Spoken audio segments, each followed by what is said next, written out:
Hey everyone. Um, I I want to share something with you guys today um, that is really something I have firsthand experience with, and that is the reality of what the primary purpose of the law is in reaching the lost. Um, because this very thing is what actually brought me from a false convert um, to getting saved. So I have firsthand experience and a real appreciation for the law being used effectively. Um, and let me read this and I'll make some points on it. The first reading is from Psalm 19:7. It says, "The law of the Lord is perfect, converting the soul. The testimony of the Lord is sure, making wise the simple." Proverbs 16:19. Better is he, well, no, better it is to be of a humble spirit with the lowly than to divide the spoil with the proud. James 4:6. But he gives more grace. Wherefore he says, God resists the proud, but gives grace to the humble.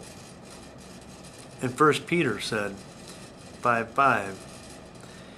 Likewise, you younger, submit yourselves to the elder.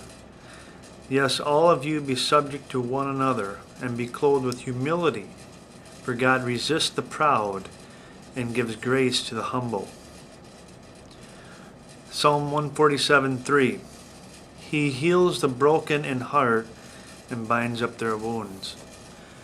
And that all ties together, because the proud resist the reflection of what reflection the law will give on their life. The real honest look at an evaluation of their life is what the law does. It shines the mirror in their face and says, "This is what you look like.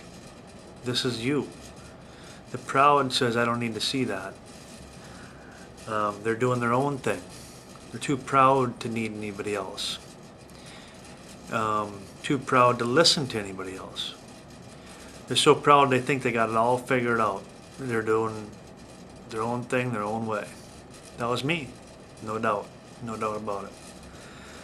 I had it figured out. Even as a young kid, I thought I had it all going on. I knew exactly where I was going and what I was doing. I had to grow up pretty young. I mean, I was taking care of myself at a very young age.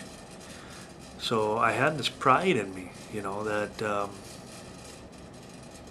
was instilled with me early on, But it's not until you get broken. That's why pride and humility and brokenheartedness all tie together. It's all right there in one, thing. It's until you humble yourself and then ultimately get broken over the law that is the only time you're going to really seek the Lord. And I use this analogy with my kids, why it's crucial that people get exposed to the law and its proper use.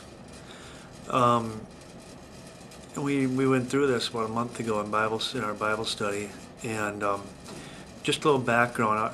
My wife's side of the family, they're kind of crazy with celebrations. It isn't birthday; it's like birth week for them for celebration, and that's great. I just personally was never used to that. It took me some getting used to, I just didn't grow up like that, and matter of fact, I always give my wife grief, and on her birthday I call it Windy Gras. It's not her birthday; it's Windy Gras. It's a whole big 2-week celebration, But so in all their things, it's food everywhere, and drinks, pop, every kind of pop. You don't go to Grandpa's house. He's got a fridge downstairs, got all these different pops in it, and sport drinks and all this, all this stuff, you know. And the analogy I use with the kids is, if we're, you know, at a function, family function, and they have the smorgasbord of food and desserts and all the rest, and any kind of pop. And I have nephews that I don't even know if they ever drink water.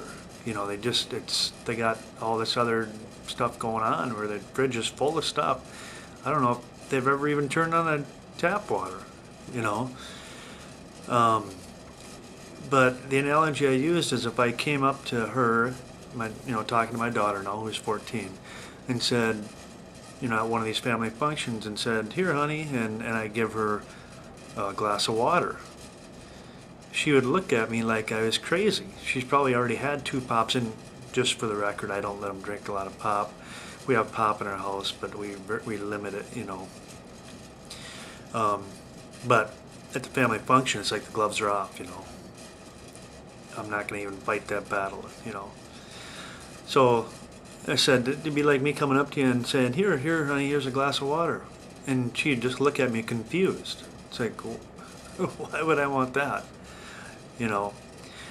But on the other hand, you contrast that to, you know, somebody going through the desert for 2 days without food or drink or anything. And you take that same glass of water and you say, here. And how much you'd appreciate that glass of water.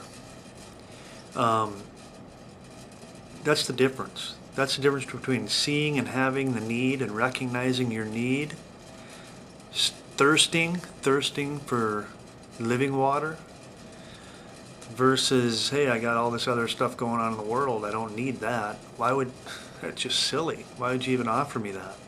I don't want that. So that's what the law does. It gets you thirsting for righteousness. Where is this righteousness found? It makes you thirst for the living water. Interestingly enough, I was thinking this morning as I was, you know, getting ready for work, that I was going to try to do this video today. And my wife was emptying my daughter's duffel bag because she had a volleyball tournament yesterday. And she takes a Powerade out of her duffel bag, and she goes, "Oh, you can have this, Paige doesn't like it." And I just kind of laughed to myself because the timing was perfect. Because that's kind of what it's like, you know, when people aren't broken, when they aren't brokenhearted over their sin and they're offered something, it's just like, I don't want that. She doesn't like the taste of, you know, red Powerade. You know, there's 100 other options out there. Why would I drink that? But if she was to the point where it was the only option and she is really thirsting, she wouldn't care if it was Powerade, Gatorade, whatever. Red, purple, orange. She'd realize, this is my only source of real quenching of the thirst. That thirst is only quenched through Jesus Christ. And until we thirst enough and we're broken and humbled, we won't see that. We won't see the need. We'll just consider it an option. Oh man, that Christianity stuff, that's a little too judgmental and tough for me. I think I'm going to go with the more inclusive and loving approach of Buddhism or whatever, or spiritualism. I get a chuckle out of this stuff. People I see their profiles on Facebook and says religious views, says spiritual. You know, they're more well-rounded because they're spiritual. You know, that's what it's like. You know, it's the handing over. Keep your Christianity. I kind of prefer this other. That's because they don't realize and thirst for where righteousness truly comes from, and that is through the blood of Christ, and our redemption comes only that way. And that's all I got for today, and God bless. I'll see you later.